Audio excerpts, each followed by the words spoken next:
100% किसी से भी डिबेट करने को तैयार हूं, प्रधानमंत्री से। मगर मैं प्रधानमंत्री को जानता हूं, प्रधानमंत्री मुझसे डिबेट नहीं करेंगे। और हमारे प्रेसिडेंट खारगे जी भी हैं, वो भी डिबेट कर सकते हैं। अगर आपने मैनिफेस्टो को देखा है, वो 90% को सपोर्ट करने वाला मैनिफेस्टो है।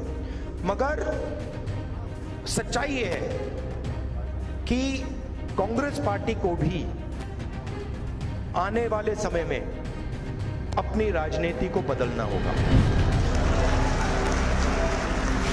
ये करना पड़ेगा। और ये भी मैं कहना चाहता हूं कि कांग्रेस पार्टी ने भी गलतियां की हैं, और मैं कांग्रेस पार्टी का होता हुआ ये मैं कह रहा हूं।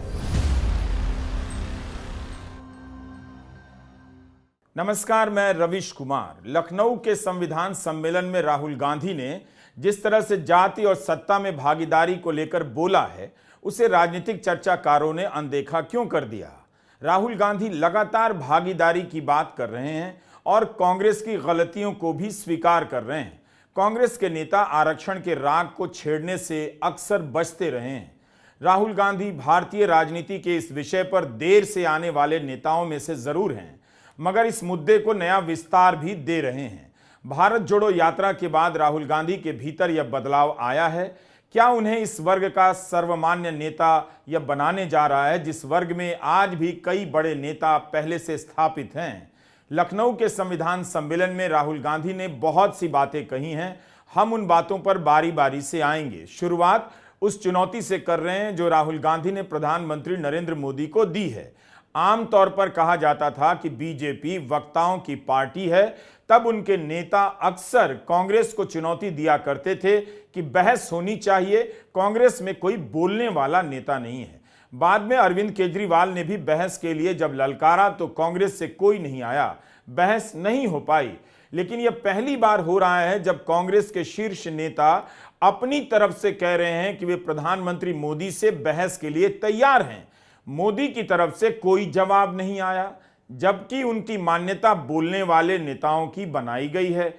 इस बात का एक खास महत्व है। महत्व यह है कि जो लोग बोलने के हिसाब से मोदी को नेता बना रहे थे, वो अक्सर ये बात किया करते थे कि राहुल को बोलना नहीं आता है। और जब राहुल गांधी ने बोलने के लिए बुला लिया तो बोलने को भारतीय राजनीति का सबसे बड़ा गुण बताने वाले तमाम चर्चाकार चुप हो गए और ज्ञान देने लगे कि भारत में प्रेसिडेंशियल सिस्टम नहीं है। तो यह कहां लिखा है कि बाकी सिस्टम में आमने सामने बहस नहीं हो सकती। मैं 100% किसी से भी डिबेट करने को तैयार हूं, प्रधानमंत्री से। हेलो। मगर मैं प्रधानमंत्री को जानता हूं, प्रधानमंत्री मुझसे डिबेट नहीं करेंगे। आदरणीय राहुल सर, और हमारे प्रेसिडेंट खारगे जी भी हैं, वो भी डिबेट कर सकते हैं। प्रधानमंत्री नरेंद्र मोदी जब लाइव प्रेस कॉन्फ्रेंस नहीं कर सकते हैं तो डिबेट कैसे कर सकते हैं? यह उनके लिए संभव ही नहीं है। 10 साल तक एक छत्र राज किया, लेकिन एक भी उनका इंटरव्यू ऐसा नहीं हुआ जिसे देखकर कोई कह सके कि ये हैं हमारे प्रधानमंत्री, और पूछने वाला ऐसा होता है पत्रकार। लखनऊ के सम्मेलन में राहुल गांधी ने जिस तरह से ईडी को लेकर कहा है, वह बता रहा है कि विपक्ष ने ईडी के डर से लड़ना सीख लिया है। जेल में डालकर सड़ा देने के डर से कितने नेता अपनी पार्टी छोड़कर बीजेपी में भाग गए। एक लिहाज से इन लोगों ने बहुत ठीक भी किया। इन लोगों ने बीजेपी में जाकर बहुत अच्छा काम किया है। कांग्रेस, सपा, एनसीपी या शिवसेना में रहते तो जेल में रहते, अब बीजेपी में चले गए हैं तो उनके कार्यकर्ता और नेता जो खाली बैठे थे, उनके पास काम नहीं था, वो लोग कांग्रेस और दूसरे दलों से आए नेताओं को जिताने के लिए दिन रात मेहनत कर रहे हैं। बीजेपी का बड़ा हिस्सा इस चुनाव में पूर्व कांग्रेसियों के लिए काफी मेहनत कर रहा है। यह सब ईडी के ही पुण्य प्रताप से हुआ है। बस इन नेताओं को याद रखना चाहिए कि अगर सरकार बदल गई और ईडी उनके घर चली गई तो वे भागकर कांग्रेस या अपने अपने पुराने दलों में कैसे जाएंगे? ऐसा वक्त आ गया तो ईडी के डर से भागे हुए लोग ईडी के ही डर से बीजेपी से नहीं भाग पाएंगे, ऐसा मुझे लगता है। वैसे राजनीति का पता नहीं, सरकार बदली तो क्या पता फिर से यही लोग विपक्ष की सरकार में मलाई खाते नजर आएंगे। लेकिन राहुल गांधी ने ईडी को लेकर जो बात कही है उसे ईडी के अफसरों और विपक्षी दलों को छोड़कर बीजेपी में भागे सारे नेताओं को भी सुनना चाहिए। आपने नोट किया है कि सीबीआई, ईडी मुझे छोड़कर 55 घंटे मुझसे मतलब इंटरोगेशन किया। मैं 2-3 साल बाद आपको बताऊंगा उस डिस्कशन में क्या हुआ।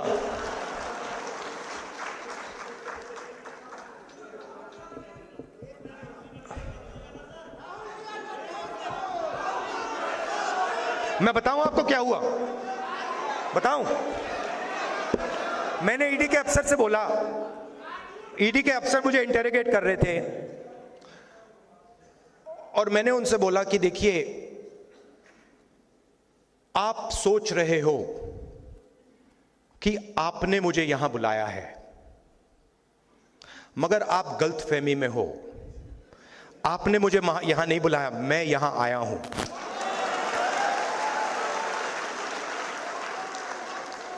और आप जानते हो मैं यहां क्यों आया हूं? कहते हैं नहीं, मैं यहां इसलिए आया हूं क्योंकि मैं देखना चाहता हूं हिंदुस्तान के लोकतंत्र की हत्या कौन लोग कर रहे हैं।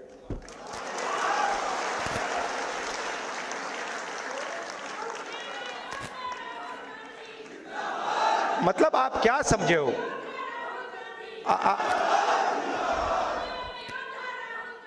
उम्मीद है राहुल के इस बयान पर चुनाव आयोग छुई मुई नहीं होगा और इस पर टिप्पणी ना कर दे। लेकिन राहुल गांधी की इस बात को ईडी के अफसर कैसे देखते होंगे? हो सकता है कि ऐसे अफसरों को भरोसा हो कि अब इस देश में सरकार कभी नहीं बदलने वाली है। तब भी इतिहास उनके काम को दर्ज कर चुका है। इस 10 साल में ईडी के हर काम को पब्लिक स्पेस में किसी न किसी रूप में रिकॉर्ड किया गया है। ऐसा नहीं है कि ईडी के अफसरों का चेहरा नहीं होता, नाम नहीं होता, उनके परिवार यार दोस्त तो पहचानते ही होंगे। सब पूछते भी होंगे कि क्या आप लोग दफ्तर इसलिए जाते हैं कि लोकतंत्र की हत्या कर सकें? क्या ये अफसर इतिहास में खुद को इस तरह देखना चाहेंगे? राहुल गांधी का यह पुराना बयान उन्हें याद रखना चाहिए। सीबीआई और ईडी जैसी चीज नहीं है, वो बीजेपी का औजार है, वो बीजेपी के कंट्रोल में है। हिंदुस्तान में जो हमारे इंस्टीट्यूशंस हुआ करते थे वो आज इंस्टीट्यूशंस हिंदुस्तान के नहीं है। चाहे वो इलेक्शन कमीशन हो, चाहे वो सीबीआई हो, ईडी हो, ये सब हो, ये अब बीजेपी और आरएसएस के हथियार हैं। ये हिंदुस्तान के इंस्टीट्यूशंस नहीं रहे। इसीलिए ये जो हो रहा है ये हो पा रहा है। अगर ये इंस्टीट्यूशंस अपना काम करते, अगर सीबीआई अपना काम करती, ईडी अपना काम करती, तो ये नहीं होता। तो उनको ये भी सोचना चाहिए, ये जो सब कर रहे हैं, कि किसी ना किसी दिन बीजेपी की सरकार बदलेगी और फिर कार्रवाई होगी, और ऐसी कार्रवाई होगी कि मैं गारंटी कर रहा हूं ये फिर से कभी नहीं होगा। अरविंद केजरीवाल और संजय सिंह की जमानत की सुनवाई के वक्त सुप्रीम कोर्ट के सवाल भी बता रहे हैं कि ईडी किस तरह से काम करती है। कोर्ट के सवालों का ईडी ढंग से जवाब देती नजर नहीं आई। हेमंत सोरेन की गिरफ्तारी पर तो चर्चा भी गायब है। प्रधानमंत्री मोदी कहते हैं केवल 3% नेताओं के खिलाफ कार्रवाई हुई। याद रखिए, यह आंकड़ा भ्रामक है। ईडी ने नेताओं के खिलाफ जो कार्रवाई की है उसमें 90% विपक्ष के नेता हैं। अब हम आते हैं जाति और भागीदारी के सवाल पर। 2 साल से इस मुद्दे को उठाते उठाते राहुल गांधी जाति की गणना और भागीदारी के सवाल को लेकर स्पष्ट और मुखर होने लगे हैं। उनकी बातें बता रही हैं कि उनके भीतर इस बात को लेकर काफी बड़ा राजनीतिक बदलाव हो रहा है। लखनऊ में दलित समाज के लोकप्रिय लोगों का एक सम्मेलन कराया गया, जहां राहुल गांधी ने आए हुए लोगों को पर्सनालिटीज कहा। आमतौर पर सोशल मीडिया के लोकप्रिय लोगों को इन्फ्लुएंसर कहा जाता है। आपको याद होगा, चुनाव शुरू होने से पहले दिल्ली में भारत मंडपम में मोदी सरकार ने भी 5000 इन्फ्लुएंसर का जमावड़ा किया और उन्हें पुरस्कृत किया। लखनऊ का यह सम्मेलन तब हो रहा है जब चुनाव आधा निकल चुका है। अब केवल 20 दिन बाकी हैं। लखनऊ के इस सम्मेलन का नाम था राष्ट्रीय संविधान सम्मेलन। समुद्र भारत फाउंडेशन ने इस सम्मेलन का आयोजन किया। इसके साथ इतिहासकार मृदुला मुखर्जी, सईदा हमीद, केटीएस तुलसी, श्याम बेनेगल, विनोद शर्मा, तुषार देशपांडे का नाम जुड़ा है। राहुल गांधी ने इस सम्मेलन में प्राइवेट से लेकर सरकारी सिस्टम में भागीदारी की सच्चाई को स्वीकार भी किया कि हमें यह दिख रहा है कि यह सच्चाई है और इस बात को मैं एक्सेप्ट कर रहा हूं। दो तरीके के लोग होते हैं, राजनीति में तो खासतौर एकदम दिख जाता है।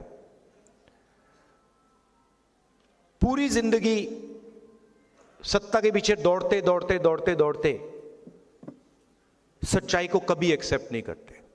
ना अपनी सच्चाई एक्सेप्ट करते हैं, ना अपनी सच्चाई एक्सेप्ट करते हैं, ना किसी और की सच्चाई एक्सेप्ट करते हैं। उनको सिर्फ एक चीज दिखती है कि किसी ना किसी तरह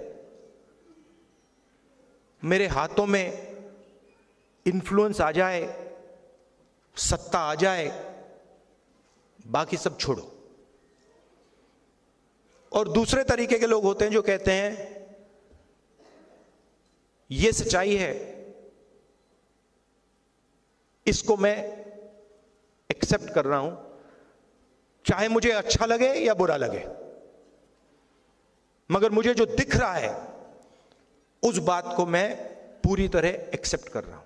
उन्होंने कहा कि मैं सच्चाई स्वीकार करता हूं। ऐसा लगता है कि कांग्रेस के इस नेता में जाति की संरचना को लेकर समझ अब साफ होती जा रही है। बहुत दिनों के बाद कांग्रेस का कोई ऐसा नेता उभरा है जो जाति और जाति की हिस्सेदारी की बात इतनी सफाई से और मुखरता से करने लगा हो। इंडिया गठबंधन के नेता भी इस मुद्दे को उठा रहे हैं, बल्कि तेजस्वी यादव तो इसके अगुवा रहे हैं। लेकिन गौर से देखें तो राहुल गांधी भविष्य के लिए अपनी बुनियाद रख रहे हैं। अगर उन्हें इन तमाम नेताओं से आगे निकलना है या साथ भी चलते रहना है तो यही वो जमीन है जिस पर उनका किया गया काम आगे की लड़ाई का उन्हें सेनापति बनाएगा। अगर आपने मैनिफेस्टो को देखा है, वो 90% को सपोर्ट करने वाला मैनिफेस्टो है, मगर सच्चाई ये है कि कांग्रेस पार्टी को भी आने वाले समय में अपनी राजनीति को बदलना होगा। ये करना पड़ेगा। और ये भी मैं कहना चाहता हूं कि कांग्रेस पार्टी ने भी गलतियां की हैं, और मैं कांग्रेस पार्टी का होता हुआ ये मैं कह रहा हूं। कई लोग कहते हैं कि कांग्रेस को आज समझ आया, लेकिन राहुल गलती भी मान रहे हैं। कह रहे हैं कि कांग्रेस को बदलना होगा। 2006 में अर्जुन सिंह ने शिक्षा में ओबीसी को 27% आरक्षण देने का फैसला लिया। वो फैसला अर्जुन सिंह के राजनीतिक जीवन का बड़ा फैसला था और उनके नाम से ही जाना जाता है, जिसे कागज पर नहीं बल्कि हजारों करोड़ रुपए के सपोर्ट से यूनिवर्सिटी, IIT, IIM, NIT और एम्स में लागू भी किया गया। अर्जुन सिंह की यही देन थी कि कांग्रेस आज उस वोट बैंक के सामने खड़ी होकर बात कर सकती है। हमने अर्जुन सिंह का कितनी बार नाम लिया, उस समय के प्रधानमंत्री का नाम नहीं लिया, क्योंकि उस समय के फैसले मंत्रियों के नाम से भी जाने जाते थे। आज राजनीति बदल गई है। क्या आप मोदी सरकार में किसी भी फैसले को किसी मंत्री के नाम से जानते हैं? निर्मला सीतारमण का ये फैसला था, पीयूष गोयल का इसमें दिमाग था, नितिन गडकरी की सोच थी। यहां हर फैसला केवल मोदी लेते हैं और हर आइडिया मोदी जी को ही आता है। बाकी मंत्रियों का काम बस इतना बताना होता है कि ये फैसला मोदी जी ने लिया है। प्रधानमंत्री मोदी ने ओबीसी मतदाताओं को खास तरह से अपने पाले में लाने का काम किया है, जिसके बारे में बहुत कुछ लिखा जा चुका है। ओबीसी राजनीति की पहचान आज भले हिंदुत्व की बना दी गई है, मगर इसका आधार आज भी समाजवादी रहा है, हिस्सेदारी के सवाल पर रहा है। लोहिया का नारा रहा है, पिछड़ा पावे 100 में 60। लोहिया को नेता मानने वाले बहुत से नेता आज हिंदुत्व की राजनीति की तरफ चले गए। दूसरी तरफ तेजस्वी यादव और अखिलेश यादव जैसे नेता भी हैं जो जाति की हिस्सेदारी पर खुलकर बोलते हैं और हिंदुत्व से अलग राजनीति करते हैं। तेजस्वी यादव ने जाति की गणना पर तो अभियान ही चलाया और उनके दबाव में बिहार में जाति की गणना कराई गई। जाति की गणना को लेकर जो भूत खड़ा किया गया है वो सही नहीं है। बिहार में जाति की गणना हुई, आरक्षण की सीमा भी बढ़ाई गई, तब भी सवर्ण मतदाता बीजेपी को वोट कर रहा है। बीजेपी ने एक बार भी नहीं कहा कि बिहार में जाति की गणना की रिपोर्ट गंगा में फेंक देंगे या आरक्षण की सीमा बढ़ाने का जो फैसला नीतीश तेजस्वी सरकार ने लिया है उसे पलट देंगे। इसके बाद भी सवर्ण मतदाता बीजेपी के साथ नजर आते हैं। बीजेपी ऐसा कहने का साहस कर भी नहीं पाएगी। समाजवादी धारा की राजनीति का एक आधार हमेशा से हिस्सेदारी का सवाल रहा है, लेकिन पहली बार कांग्रेस का कोई नेता इस धारा को आत्मसात करता हुआ नजर आ रहा है। राहुल गांधी लगातार दलित और पिछड़ी जाति के अलग अलग लोगों से संवाद कर रहे हैं, बात कर रहे हैं। और अलग अलग समाज में अलग अलग जगह से ये लोग आए। अंबेडकर जी, महात्मा गांधी जी, पेरियार, बसवना, बुद्धा, ये अलग अलग स्पेसेस से आए, मगर इन सब ने ये बात एक्सेप्ट की कि जो मैं देख रहा हूं ये सच है और मैं इसको छोड़ूंगा नहीं।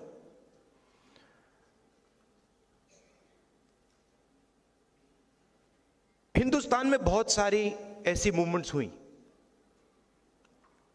मगर 3000 साल में सबसे सक्सेसफुल मूवमेंट ये है। और इसमें आप कहते हो कि ये संविधान अंबेडकर जी ने दिया, और उसमें सच्चाई है। अंबेडकर जी ने दिया, गांधी जी ने दिया, मगर ये एक सोच है। ये अंबेडकर जी से पहले भी थी। इसमें बुद्धा भी हैं, इसमें बसवना जी भी हैं, इसमें पेरियार हैं, इसमें गांधी हैं, और सिर्फ वो नहीं है, बहुत सारे ऐसे भी लोग हैं जिनके नाम किसी ने सुने भी नहीं। वो इसी चीज के लिए लड़े थे। किसान थे, मजदूर थे, नाई थे, बढ़ई थे, इसके लिए लड़े। उनका नाम आज हम नहीं जानते, मगर उनकी सोच इसमें है। तो जो भी, मेरा कहना है, जो भी हिंदुस्तान में अन्याय की सच्चाई को एक्सेप्ट करता है, उसकी सोच इसमें है। और इसने करोड़ों लोगों के लिए दरवाजे खोले हैं। और मैं यह भी कहना चाहता हूं कि जो हमारी एक्सपेक्टेशन थी, जो फाउंडिंग फादर्स की एक्सपेक्टेशन थी, जो महात्मा गांधी की एक्सपेक्टेशन थी, जवाहरलाल नेहरू की एक्सपेक्टेशन थी, अंबेडकर जी की एक्सपेक्टेशन थी, उससे कम लोगों को इस किताब का फायदा हुआ है। तो सक्सेस है, मगर फेलियर भी है। ओवरआर्चिंग सक्सेस नहीं है। राहुल गांधी ने अपने मैनिफेस्टो पर बात करते हुए बाकायदा यह भी रेखांकित किया कि भागीदारी के इस अंतर को भरने के लिए वे किन रास्तों का इस्तेमाल करेंगे। इस चुनाव में आप देखिए तो बीजेपी घोषणा पत्र को लेकर उस तरह से मुखर नहीं है, बार बार बात नहीं कर रही है जिस तरह से राहुल गांधी कर रहे हैं। राहुल गांधी 90% पिछड़े वर्ग के लोगों में 5% जनरल वर्ग के गरीब को भी जोड़ते हैं और उसे 95% बना देते हैं। कहते हैं कि हर सेक्टर में इनकी भागीदारी बहुत कम क्यों है।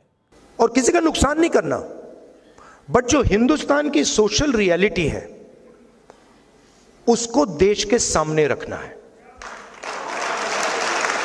किसी को चोट नहीं मारनी, किसी को धमकी नहीं देनी, यह कहना है देखिए भैया ये हिंदुस्तान की सोशल रियलिटी है, इस देश में इतने दलित हैं, इतने आदिवासी हैं, इतने पिछड़े लोग हैं, इतने माइनॉरिटीज हैं, इतने गरीब जनरल कास्ट के लोग हैं, और ये जो लोग हैं इनकी इतनी भागीदारी है,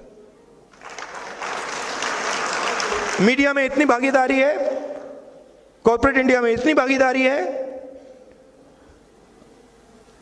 जुडिशरी में इतनी, इलेक्शन कमीशन में इतनी, सीबीआई, ईडी, इनकम टैक्स में इतनी। राहुल गांधी के खिलाफ इस तरह की धारणा बना दी गई है कि जब भी वे भारत के बारे में अपनी सोच को आगे रखते हैं, रास्ता बताते हैं, मीडिया के चर्चाकार ध्यान नहीं देते क्योंकि कोई नाराज हो जाएगा। कम से कम यही कहते कि राहुल का यह बताया हुआ रास्ता सही है या गलत। इस पर बहस भी नहीं होती क्योंकि बहस होगी तो राहुल का फोटो उसके केंद्र में नजर आएगा, फिर उतने समय के लिए मोदी जी का फोटो नजर नहीं आएगा। उन्होंने मीडिया का उदाहरण दिया। राहुल कई बार मीडिया की बात कर चुके हैं। जब से राहुल ने इसे उठाना शुरू किया तब से इस पर बात ही बंद हो गई। क्या इसलिए कि राहुल गांधी मीडिया के भीतर सामाजिक न्याय के प्रश्न को उठा रहे हैं? यह बात सच है कि मीडिया में दलित बहुत कम है, ना के बराबर, और आदिवासी तो ना से भी कम। यही हाल अब मुसलमानों का भी होता जा रहा है। तो मीडिया के इस ढांचे पर बात करने से दिक्कत क्या है, किसे है? इतना असंतुलन लेकर यह मीडिया न्याय कैसे कर सकता है? आप मीडिया में देखिए, मीडिया कोई मामूली औजार नहीं है। यह नैरेटिव बनाता है, देश का नैरेटिव बनाता है, पूरे देश का, पूरे देश के नैरेटिव को इन्फ्लुएंस करता है। यहां बड़े बड़े पत्रकारों में, जर्नलिस्ट में, मीडिया ओनरशिप में आपको एक पिछड़े वर्ग का व्यक्ति नहीं मिलेगा। अब बात अच्छी लगे ना लगे, यह रियलिटी है, यह सच्चाई है।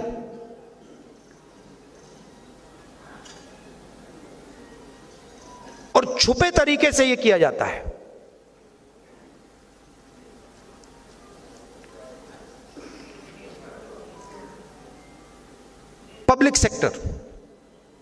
पब्लिक सेक्टर में 90% के लिए रास्ते खुलते थे, ज्यादा नहीं खुलते थे मगर खुलते थे।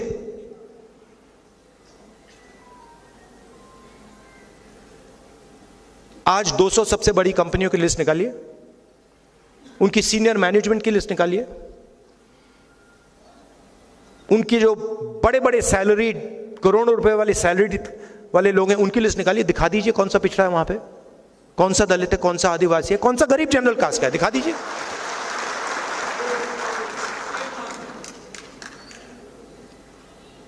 जुडिशरी में भी यही, सरकार में भी यही। और जो सच्चाई है वो छुपा दी जाती है। ऐसा नहीं था कि मनमोहन सिंह के समय प्राइवेट सेक्टर में आरक्षण की बातें नहीं हुई। मीरा कुमार सामाजिक न्याय अधिकारिता मंत्री थी, बातें ही होती रही, अंत में कोई फैसला नहीं हुआ। यह जरूर देखा जाना चाहिए कि क्या इस बार उन प्राइवेट कंपनियों में इस अन्याय को दूर करने की गंभीर पहल होगी और यह कॉरपोरेट बर्दाश्त करेगा। लेकिन क्या बात है कि राहुल की इन बातों पर चुप्पी साध ली जाती है। अगर यह समस्या है कि 1% की आबादी के पास 70% की आबादी के बराबर धन आ गया है, तो क्या यह कहीं से अच्छा है? तो इसी तर्ज पर कॉरपोरेट से लेकर दूसरे संस्थानों में सामाजिक भागीदारी को दूर करने का तरीका क्या होना चाहिए, इस पर बात करने से क्यों डर लगता है? क्या अग्निवीर जैसी नौकरी की योजना से किसी भी समाज का भला हो सकता है? जब नौकरियां स्थायी नहीं होंगी तो किसी भी समाज के लिए आरक्षण का मतलब क्या रह जाएगा? क्या आर्थिक रूप से कमजोर सवर्ण तबके को जो आरक्षण मिला है उसका अग्निवीर से भला हो जाएगा? अग्निवीर स्कीम में नुकसान किसका हुआ है, आपने कभी सोचा? सिंपल, SC, ST, OBC, गरीब जनरल कास्ट।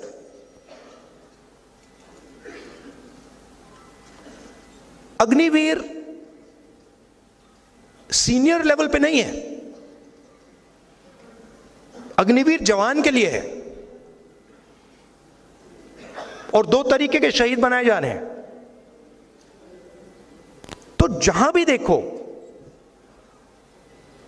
90% तो है ही नहीं।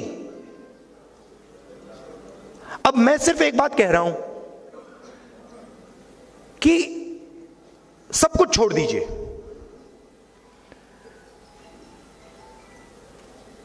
सच्चाई तो देख लीजिए, जाति जनगणना कर लीजिए। अगर जो मैं बोल रहा हूं गलत है, कोई प्रॉब्लम नहीं है, मगर यह तो पता लगाइए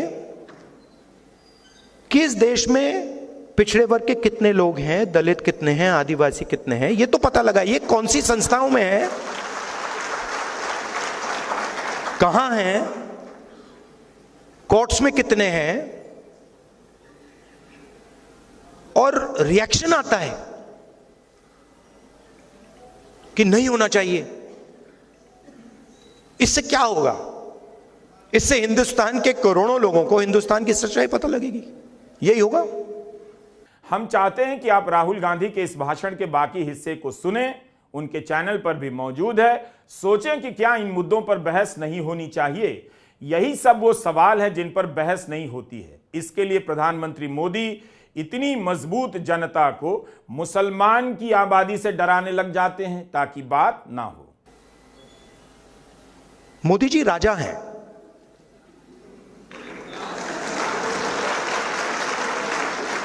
मैं सच बोल रहा हूं। मोदी जी प्राइम मिनिस्टर नहीं है, मोदी जी राजा हैं। उनको कुछ लेना देना नहीं, कैबिनेट से कुछ लेना देना नहीं, पार्लियामेंट से कुछ लेना देना नहीं, कॉन्स्टिट्यूशन से कुछ लेना देना नहीं। 21वीं सदी के वो राजा हैं।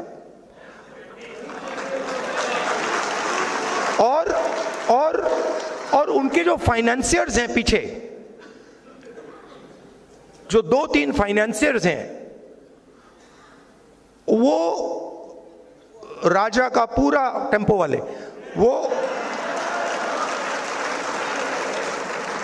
वो राजा, एक्चुअली वो राजा फ्रंट है। एक्चुअली राजा के पास पावर नहीं है, एक्चुअली पावर कहीं और है। तो ये सिचुएशन है। नहीं भैया, अनपढ़ राजा भी काम चला लेता।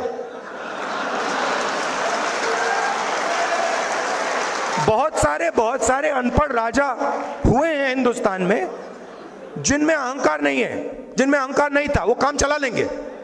जो जनता की बात सुन लेते थे, ये दूसरे टाइप के हैं, ये किसी की नहीं सुनते। अब इनका लक्ष्य है कि पब्लिक सेक्टर को खत्म करो और जो दलितों के, आदिवासियों के, पिछड़ों के रास्ते हैं और गरीब जनरल कास्ट के जो रास्ते हैं, उनको एक एक करके खत्म करो। लखनऊ में राहुल गांधी का भाषण बता रहा है कि उनकी राजनीति में विचारधारा मजबूत होती जा रही है। उस विचारधारा की जड़ें समाजवादी राजनीति में रही हैं, कई दलों में रही हैं, जिनके आधार पर कांग्रेस को चुनौती दी गई और कांग्रेस कमजोर भी हुई। आज जब उस धारा के कई दल राहुल गांधी के साथ हैं, उसके बाद भी राहुल गांधी सामाजिक न्याय के प्रश्न को मुखरता से उठा रहे हैं। राहुल का यह भाषण बता रहा है कि कांग्रेस ने उस भाषा को पकड़ लिया है जिसके झंडा बरदार कभी लोहिया, तो कभी मुलायम, तो कभी कांशीराम, तो कभी मायावती और लालू यादव रहे हैं और आज भी हैं।